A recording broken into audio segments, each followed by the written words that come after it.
విగ్రహారాధనలోని మూర్ఖత్వం. అలాగైతే మీరు ఎవడితో దేవుణ్ణి పోలుస్తారు? ఏ రూపంతో ఆయనను సరిచూస్తారు? విగ్రహం విషయానికి చూస్తే దానిని శిల్పి పోత పోస్తాడు. కంసాలి దానికి బంగారం తొడుగు చేస్తాడు. దానికి వెండి గొలుసులు చేస్తాడు. అలాంటి దానిని అర్పించలేని బీదవాడు పుచ్చిపోని మ్రాను ఎన్నుకొంటాడు. కదలని విగ్రహాన్ని తయారు చేయడానికి నేర్పుగల శిల్పిని వెదకి పిలుచుకొంటాడు. విగ్రహాలను చేసేవాళ్లంతా వట్టివాళ్లు.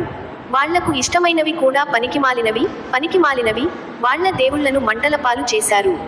అయితే ఆ దేవుళ్లలో ఎవడూ దేవుడు కాదు గాని కర్రతోనో రాళ్లతోనో మనుషులు చేతులతో చేసిన పనులే. అందుచేతే వాళ్ళు ఆ దేవుళ్లను నాశనం చేయగలిగారు. మన దేవుడు పరలోకంలో ఉన్నాడు. తనకు ఏది ఇష్టమో అది చేసేవాడు. వాళ్ల దేవుళ్ళు వెండి బంగారు విగ్రహాలు, మనుషులు చేతులతో చేసినవి. వాటికి నోరుంది కాని మాట్లాడలేవు, కండ్లున్నాయి కాని చూడలేవు, చెవులున్నాయి కాని వినలేవు, ముక్కులున్నాయి కాని వాసన చూడలేవు, చేతులున్నాయి కాని తాకి చూడలేవు, పాదాలున్నాయి కాని నడవలేవు, గొంతు ఉన్నా పలకలేవు. విగ్రహాలు తయారు చేసేవాళ్ళు వాటి మీద నమ్మకం ఉంచేవాళ్లంతా వాటిలాగే అవుతారు. అందుచేత విగ్రహాలకు అర్పితమైన వాటిని తినే విషయంలో మనకు తెలిసినదేమిటంటే, లోకంలో విగ్రహం అనేది వట్టిది. ఒకే ఒక దేవుడు తప్ప మరో దేవుడు లేడు. వాటి తరఫున మాట్లాడేవాళ్లు గుడ్డివాళ్లే. వాళ్లకు తెలివి లేదు, గుడ్డివాళ్లే. లేదు తెలివి, చదువు ఉన్నవారనేకమంది విగ్రహ పూజ మంచిదని సమర్థిస్తారు. ఇలాంటి మనుషుల గురించి దేవుని అభిప్రాయం ఇదే. వాళ్ళు సిగ్గుపాలవుతారు. విగ్రహాలను, దేవుళ్లను తయారు చేసేది మనుషులే. కాబట్టి వారు చేసేవి దేవుళ్ళు కావడానికి అవకాశం లేదు. దేవునికి అవి నిజమైన ప్రతినిధులుగా ఉండలేవు.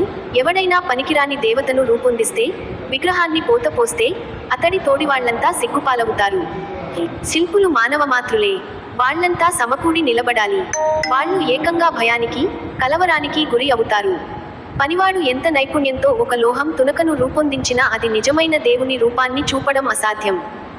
కుమ్మరి ఇనుప పనిముట్టును తీసుకొని నిప్పుకణాలలో దానితో పనిచేస్తాడు. సుత్తెతో విగ్రహాన్ని రూపొందించి తన చేతి బలంతో దానిని చేస్తాడు. అతడికి ఆకలి వేస్తుంది, బలం పోతుంది, నీళ్లు త్రాగక పూర్తిగా అలసిపోతాడు. దేవుడు చేసిన చెట్టును మనుషులు దేవునిగా చేయడం అసాధ్యం. వడ్రంగి కొలనూలు వేస్తాడు. ఆకారం వ్రాసి ఉలితో చెక్క చేసి కంట్రోనితో గురుతులు పెట్టి దానిని రూపొందిస్తాడు. గుడిలో దానిని ఉంచాలని మనిషి రూపాన్ని, అందమైన మనిషి ఆకారాన్ని చేస్తాడు. ఒక మనిషి దేవదారు చెట్లను నరికివేస్తాడు. లేదా ఏదైనా సరళ వృక్షాన్ని గాని, సింధూర వృక్షాన్ని గాని ఎన్నుకొని అడవి చెట్లలో పెరగనిస్తాడు. లేదా ఒక రకమైన దేవదారు చెట్టును నాటుతాడు. వాన దానిని పెరిగేలా చేస్తుంది. తరువాత అది వంట చెరుకుగా పనికి వస్తుంది. దానిలో కొంత తీసుకొని చలిమంట వేసుకొంటాడు. నిప్పు రాజబెట్టి రొట్టెలు కాలుస్తాడు. అంతేగాక ఒక ముక్క తీసుకొని ఒక దేవతను చేస్తాడు. దానిని పూజిస్తాడు. మనం దేవుణ్ణే పూజించాలి. అంతేగాని దేవుడు చేసిన వాటినో, మనుషులు చేసిన వాటినో కాదు. విగ్రహాన్ని చేసి దానికి సాష్టాంగ నమస్కారాలు చేస్తాడు. కొయ్యలో సగం అగ్నితో కాలుస్తాడు. దానితో మాంసం వండి తిని తృప్తిపడతాడు. చలి కాచుకున్నాను, అగ్ని బాగుంది అంటాడు. మిగిలిన కొయ్య తీసుకొని తనకోసం దేవతగా ఒక విగ్రహాన్ని చేయించుకుంటాడు. దాని ఎదుట సాష్టాంగపడి దానికి మొక్కుతాడు. దానికి ప్రార్థన చేసి, నువ్వు నా దేవుడివి, నన్ను రక్షించు. తన స్వహస్తాలతో ఒక కొయ్య ముక్క నుండి చేసినది తన మాటలు వినగలదా? చూడండి, ఒకవేళ వినగలిగినా రక్షించగలదా అంటాడు. విగ్రహాలను పూజించే వారెవరికి ఆధ్యాత్మిక జ్ఞానం ఉండదు.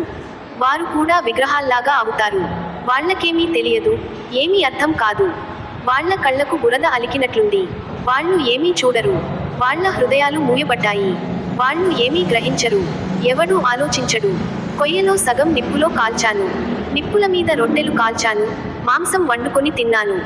మిగిలిన కొయ్యతో అసహ్యమైన నిజ దేవునికి విగ్రహ పూజ హేయం. అసహ్యమైన నిజ దేవునికి విగ్రహ పూజ హేయం. దానిని చేస్తానా, చెట్టు మొద్దుకు సాష్టాంగపడతానా అని చెప్పడానికి ఎవడికీ తెలివి లేదు, గ్రహింపు లేదు. అలాంటివాడు బూడిద ఆధ్యాత్మికంగా పుష్టినిచ్చే దానికి వ్యతిరేకమైన దాని పట్ల ఒక విగ్రహారాధకుడు భక్తిశ్రద్ధలు కనుపరుస్తాడు. మెక్కుతున్నాడు. తన మోసపోయిన మనసు తనను తప్పుదారి పట్టించింది. అతడు తనను రక్షించుకోలేడు. నా కుడి చేతిలో ఉన్న ఈ వస్తువు అబద్ధం అనుకోలేడు. అబద్ధం. విగ్రహాన్ని చేసినవారు అది ఏమేమి చేయగలదని చెబుతారో అవన్నీ ఆ విగ్రహం చేయడం అసాధ్యం. కాబట్టి అది ఒక అబద్ధం. అంతేగాక అది ప్రదర్శించేది నిజమైన దేవుని గుణాలకు పూర్తిగా వ్యతిరేకమైనది గనుక అది అబద్ధం.